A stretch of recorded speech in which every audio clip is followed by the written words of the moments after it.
So we've gotten our hands on something pretty incredible. It's the internal production guide from the world's biggest YouTuber, MrBeast. And today we're going to decode the secret formula for YouTube virality straight from the source itself. Okay, let's dive right in. Right off the bat, the very first thing Jimmy says in this entire document is, "This is not a rule book." Now, I find that fascinating because what follows is one of the most detailed systems you'll ever see. He's setting the tone immediately. These are principles, not rigid laws. It's all about learning how to think, not just how to follow a checklist. He actually calls this document his brain dump. I mean, think about that. It's literally a download of everything he's learned over a decade. Tens of thousands of hours spent obsessively studying what makes a video catch fire. This is the raw, unfiltered knowledge that built the YouTube empire. So here's how we're going to break this all down. We're going to look at 5 core pillars: his team philosophy, the science behind virality, the anatomy of his videos, the insane production machine that creates them, and finally, that magic ingredient he calls the wow factor. Okay, first up, the A-player philosophy. And this is really the foundation for everything else. Jimmy is crystal clear about this. He says, "This is not Hollywood, and I did not want to be Hollywood. It's a completely different game, a totally different mindset." And, I mean, just think about the difference, right? Hollywood is slow. It's inflexible. They produce maybe a couple of big movies a year. The MrBeast operation, it's nimble. It's built for weekly content, and it is 100% native to YouTube. He explicitly says that 99% of movies or TV shows would totally flop on YouTube because they just aren't built for the platform's metrics. So who actually builds this thing? A-players. And the definition is, well, it's intense. They have to be obsessive, coachable, make zero excuses, and be the best in the world. And the culture is just as ruthless. C-players, people who are just average, are considered poisonous and have to be transitioned to a different company immediately. There is absolutely no room for anything less than the best. And that obsession with data leads us perfectly into our next section: the science of virality. Because this is where you see how everything they do is designed to optimize just 3 key metrics. And here they are. First, you've got click-through rate, or CTR. That's simply how many people click on your video. Second, average view duration, or AVD. How long they actually stick around and watch. And third, average view percentage, or AVP. What percentage of the whole video they get through. These 3 numbers, they dictate everything. It's not about making the best video in the world, it's about making the best YouTube video by absolutely nailing these metrics.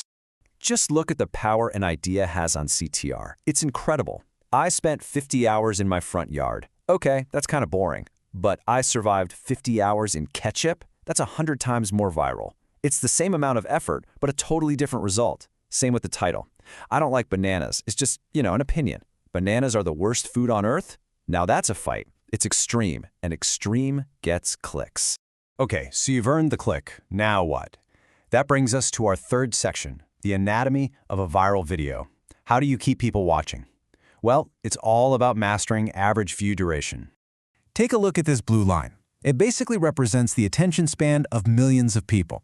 See that huge, massive drop right at the beginning? On this one single video, Jimmy says they lost 21 million viewers in the first minute alone. That's why the first 60 seconds of any video is, without a doubt, the most important minute of its entire life. You can actually learn to read these graphs like a story. If the line is flat, you've hooked your audience. If it's declining, they're getting bored. And those little spikes you see, that's people rewinding to watch a part over again.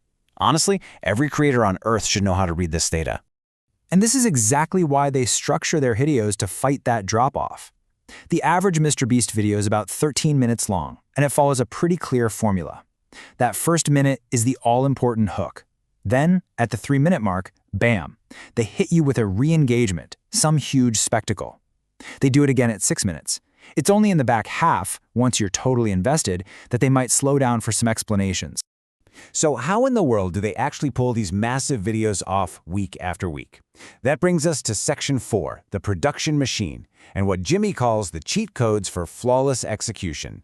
Here are a few of their core rules for how they operate. Use consultants. He calls them a gift from God because they solve problems instantly.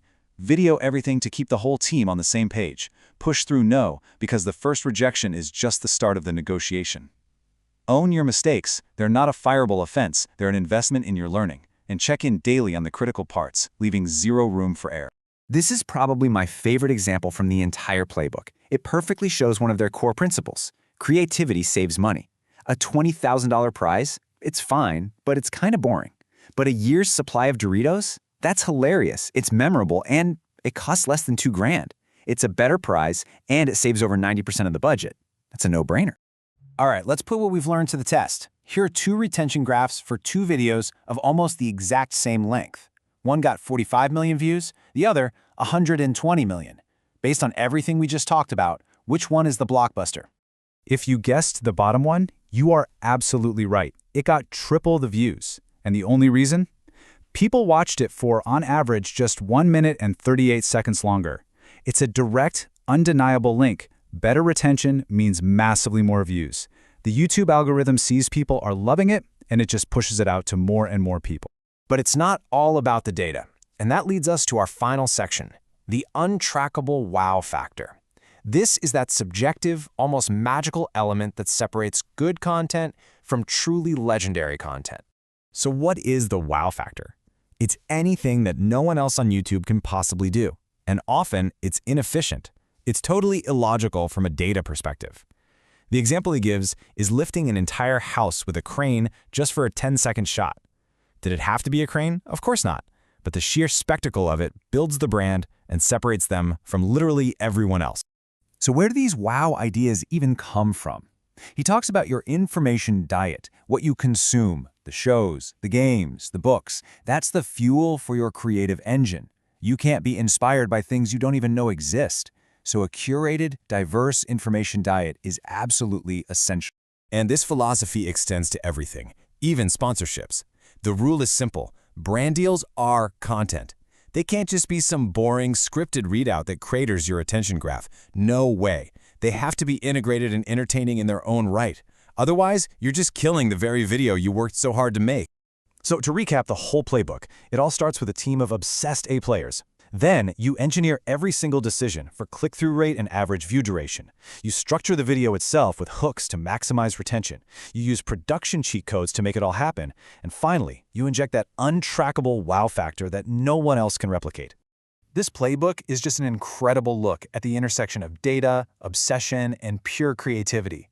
But it ends on that untrackable element of wow. So the question to leave you with is this. Beyond all the data, beyond all the hard work, what is the one unique thing that only you can bring to the table?